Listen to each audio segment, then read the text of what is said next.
Hello students, my self इति विजय from GPC 12। आज हम इलेक्ट्रॉनिक्स थर्ड ईयर के सब्जेक्ट 302 की यूनिट 1 का लास्ट पार्ट देख रहे हैं। इसमें मैं पिन डायग्राम बताऊंगी आपको 8086 का। हालांकि ये भी सिलेबस का पार्ट है नहीं, but it is an integral part. Pin diagram समझे बिना आप 8086 की वर्किंग को समझ नहीं सकते। 8086 एक 40 पिन की IC है। यहाँ आप ये देखिए, पिन डायग्राम मैंने आपको दिखा रखा है। 8085 आपने पढ़ा होगा सेकेंड ईयर में, उसमें भी 40 पिन्स होते हैं, इसमें भी 40 पिन्स हैं, लेकिन ये पिन्स बहुत डिफरेंट हैं क्योंकि 8086 की फंक्शंस जो है ना, उसमें जो जितने कार्य वो कर सकता है वो 8085 की तुलना में बहुत ज़्यादा है। इसलिए पिन्स की जो फंक्शनिंग है वो बहुत डिफरेंट है। दो मोड्स होने की वजह से 8086 में पिन्स के रोल भी ज़्यादा हैं। कई पिन ऐसे हैं जिनका जो सिग्नल है उसके मायने बदल जाते हैं यदि 8086 मिन मोड में काम कर रहा हो, और उसके मायने बदल जाते हैं अगर वो मैक्स मोड में काम कर रहा हो। हम देखेंगे कुछ पिन्स वैसे ही जैसे हम पहले भी देखते आए हैं कि जहाँ AD लिखा हुआ है तो आप जानते हैं कि वो ऐसे पिन्स हैं जिन पे एड्रेस और डेटा दोनों आता है।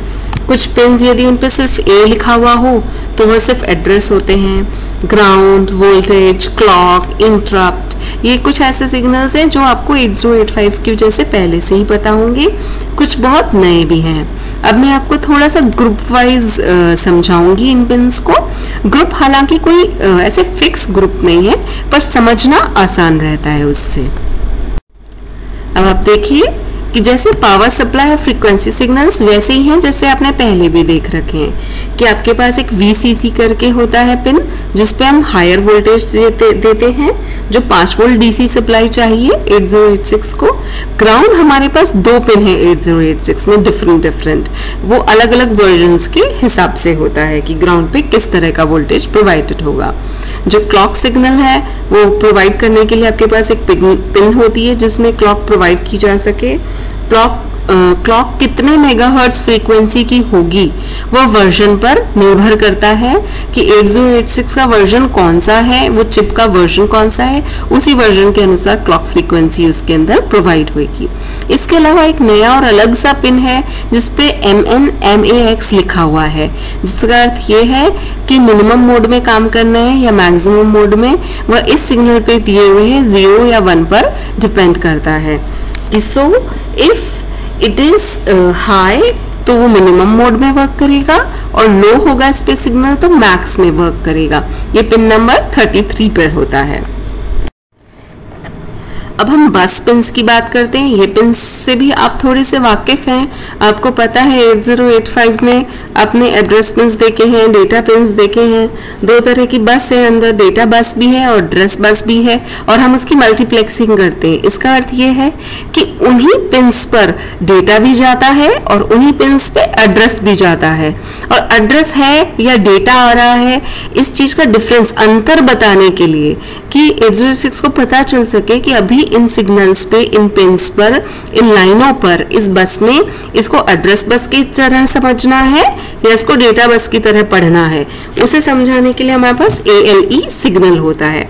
तो सबसे पहले हम देखें, क्योंकि आपको पता है ये एक 16 बिट का माइक्रो प्रोसेसर है, तो AD0 से लेकर के AD15 तक ये 16 लाइनें हैं जिन्हें हम एड्रेस या डेटा बस की तरह ट्रीट कर सकते हैं। बट क्योंकि सिर्फ 16 बिट ही चाहिए हमें डेटा, तो जरूरी नहीं है कि आप सिर्फ 16 बिट का एड्रेस जनरेट करें। एड्रेस तो हमारे पास 20 बिट का है मेमोरी का, तो हमें एक्स्ट्रा 4 लाइन और चाहिए। उन 4 लाइनों को हमने एड्रेस बस तो बनाया ही है A करके, लेकिन हमने उसके साथ साथ क्या किया है, उसको हम स्टेटस की तरह भी ट्रीट करते हैं। हम आगे भी देखेंगे बची हुई स्टेटस लाइंस का क्या होगा।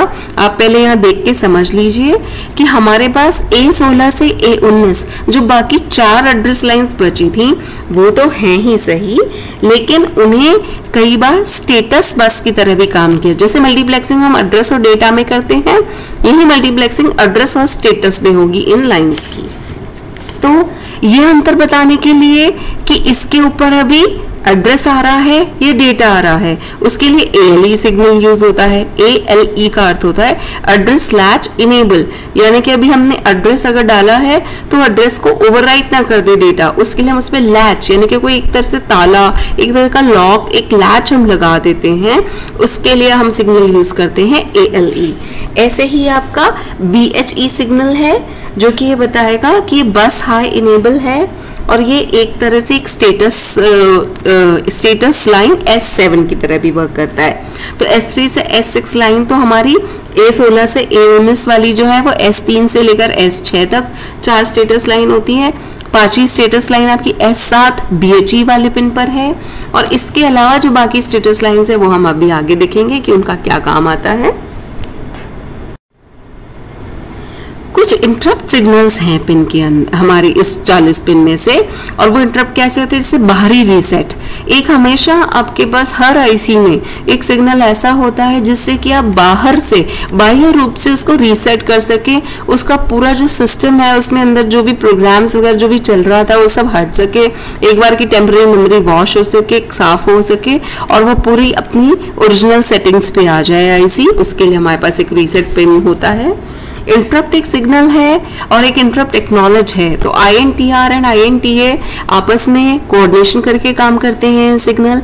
यदि एक कोई बाहर का डिवाइस 8086 को इंटरप्ट करना चाहता है, यानी कि उससे ये कहना चाहता है कि आप अपना काम रोकिए, अभी हमारा काम इंपॉर्टेंट है, पहले ये वाला कार्य कीजिए, इसको कहते हैं इंटरप्ट करना। तो इंटरप्ट की पहले रिक्वेस्ट भेजेगा बाहर का जो भी डिवाइस होगा, तो इंटरप्ट रिक्वेस्ट INTR नाम के पिन पर आएगी, और यदि उसकी इंटरप्ट रिक्वेस्ट वो स्वीकार कर लेता है, वो एक्सेप्ट कर लेता है 8086 की हाँ चलिए मैं मेरा काम रोक देता हूं, आप मुझे इंटरप्ट कर सकते हैं। ऐसा करने के लिए उसको इंटरप्ट एक्नॉलेज सिग्नल वापस बाहर भेजना पड़ेगा। तो जो 8086 चिप है वो जिस सिग्नल को आउटसाइड बाहर भेजता है वो कहलाता है INTA इंटरप्ट एक्नॉलेज, यानी कि इंटरप्ट रिक्वेस्ट स्वीकार हो गई है, एक्सेप्ट कर ली गई है आपकी इंटरप्ट रिक्वेस्ट, और अब इंटरप्ट को प्रोसेस करने के लिए 8086 रेडी है। इसके अलावा NMI होते हैं, नॉन मास्केबल इंटरप्ट्स। ऐसे इंटरप्ट के सिग्नल्स हैं यहाँ पर जिनको कि मास्क नहीं किया जा सकता, जिनको कि रोका नहीं जा सकता। इसके अलावा टेस्ट सिग्नल होता है जो चिप के टेस्टिंग के वक्त काम आता है वेट स्टेट के लिए। कुछ पिन्स हमें चाहिए IO एंड मेमोरी ऑपरेशंस के लिए। अब देखिए हम ऑपरेशंस करते क्या है मेमोरी पे, रीडिंग एंड राइटिंग का, एंड IO पे भी क्या ऑपरेशंस करते हैं, रीडिंग एंड राइटिंग का। इसके अलावा जब आप इनपुट और आउटपुट काम कर रहे हैं तो वो जो डिवाइस है जिससे आप इनपुट लेना चाह रहा है 8086, ये वो जो डिवाइस है जिस पे आउटपुट देना चाहता है 8086, वो रेडी होना चाहिए। इसके लिए भी आपको एक सिग्नल पिन चाहिए। तो रीड हो राइट हो, तो मेमोरी ऑपरेशन हो चाहे IO ऑपरेशन हो, रीड एंड राइट दो पिन्स होंगे जो कि रीडिंग एंड राइटिंग को दर्शाएंगे ऑपरेशन को। रेडी आपका IO ऑपरेशंस करते वक्त आपको सिग्नल चाहिए जिससे कि हमें पता चल सके कि वो जो बाह्य डिवाइस है, बाह्य युक्ति जो आपकी काम कर रही है, एक्सटर्नल डिवाइस, पेरिफेरल डिवाइस, वो रेडी है या नहीं। इसके अलावा हमें ये जानना पड़ेगा कि जो ऑपरेशन हो रहा है ये एक मेमोरी ऑपरेशन हो रहा है या एक IO ऑपरेशन हो रहा है। तो इन दो ऑपरेशंस में अंतर करने के लिए हमारा जो सिग्नल है MIO वो ये बताता है कि if it is low then it is a memory operation and if it is high then it is IO operation. Q status signals, हमारे पास कुछ लाइंस हैं जिनको हम QS1 एंड QS0 बोलते हैं जो कि Q का स्टेटस सिग्नल दिखाती है। अब आप इसके पहले याद कीजिए कि जब मैंने आर्किटेक्चर यानी कि आंतरिक संरचना आपको बताई थी 8086 की, तो उसमें 6 इंस्ट्रक्शंस की एक क्यू थी जिसके अंदर 6 प्रोग्राम के इंस्ट्रक्शन सीक्वेंस में स्टोर कर लिए जाते थे और एक एक करके एग्जीक्यूट किए जाते थे। तो उस क्यू का आखिर अभी क्या स्टेटस चल रहा है वो जानने के लिए हम इन दो सिग्नल्स का उपयोग करते हैं। यदि दोनों पे मिला करके 00 है तो उसका अर्थ है कोई ऑपरेशन नहीं हो रहा है, 01 है तो फर्स्ट बाइट जो है ऑपकोड की वो क्यू में से आ सकती है, 10 होने के मतलब यह है कि क्यू को अभी खाली कर दिया जाए, और 11 का अर्थ है कि नेक्स्ट बाइट जो भी क्यू में उपलब्ध हो उसको लिया जाए। इसके अलावा स्टेटस सिग्नल्स हैं S3 से लेकर के S6, S3 से लेकर S6 तक तो आपको पता है कि एड्रेस वाले जो थे ना अपने A16 से A19 उसके साथ मल्टीप्लेक्स हो रहे थे, और जो S7 पिन था वो BHE पिन के साथ अवेलेबल था। अब ये बात आती है कि S0, S1, S2 कहाँ गए? वो तीनों अलग से स्टेटस पिन ट्रीट होते हैं पिन नंबर 26, 27, 28 पर, और ये 26, 27, 28 पोजीशन पर जो स्टेटस बिट्स हैं इनको किस तरह से समझा जाता है कि यदि तीनों पे 000 है तो इंटरप्ट का एक्नॉलेजमेंट की तरह ट्रीट होता है। यदि 001 है यानी कि आईओ का रीडिंग चल रही है, कहाँ पे चल रही है? 8086 के द्वारा किया जा रहा है। 010 है तो आईओ की राइटिंग चल रही है, हॉल्ट में है, ऑपकोड को फेच कर रहा है, मेमोरी को रीड कर रहा है, मेमोरी को राइट कर रहा है। पैसिव मोड में यानी कि किसी का वेट कर रहा है, ओके वो खुद कुछ वर्क नहीं कर रहा, एक्टिव नहीं है, पैसिव है। यह सब स्टेटस बताते हैं 8086 का स्टेटस क्या है। तो स्टेटस सिग्नल्स को कोई एक्सटर्नल डिवाइस पढ़ करके ये जान सकता है कि 8086 के अंदर अभी क्या घटना घट रही है। इसके अलावा एक्सटर्नल डिवाइसेस और किस तरह से बात कर सकते हैं 8086 से? कुछ होल्ड एंड होल्ड एक्नॉलेज, हम अगर डीएमए मोड की या मास्टर स्लेव मोड की इस तरह की बात करें इन मोड्स की, जब 8086 अन्य डिवाइसेस के साथ में काम करता है तो वो हो सकता है कि 8086 की बस को कोई अन्य डिवाइस यूज कर रहा हो, तब HLDA एंड होल्ड इस तरह के दो सिग्नल काम आते हैं बस को होल्ड करने की रिक्वेस्ट करने के लिए, एंड होल्ड एक्नॉलेज। HLDA क्या होता है? होल्ड एक्नॉलेज, वो जब किसी की बस रिक्वेस्ट को एक्नॉलेज करता है, ओके।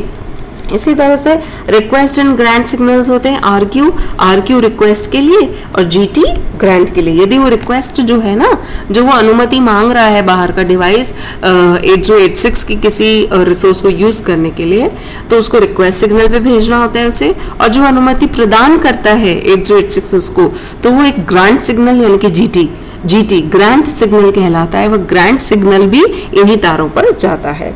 इसके अलावा लॉक है, जो लॉक क्या होता है? इस सिग्नल को एक्टिव करने के लिए वो उस पे पिन 29 पे एक्टिवेट किया जा सकता है, जिसके अंदर कि अगर हम लॉक कर दें तो दूसरे डिवाइसेस CPU यानी कि 8086 को कोई रिक्वेस्ट नहीं कर सकते। इसके अलावा हमारे पास डेटा इनेबल है जो कि 26 नंबर के पिन पे अवेलेबल है।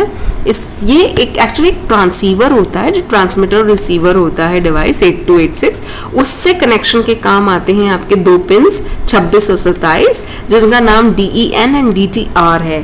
DEN डेटा इनेबल करने के लिए और डेटा को ट्रांसमिट करना है या रिसीव करना है। डेटा इनेबल मान लीजिए हमने बंद कर दिया, मतलब हमें ट्रांसीवर से कोई बात नहीं करनी है, 8086 को कोई कम्युनिकेशन नहीं करना अभी 8286 से, बट यदि उसी को हम हाई कर दें तो उसको क्या करना है, उसे 8286 से 8086 को संपर्क साधना है, कम्युनिकेशन रखना है।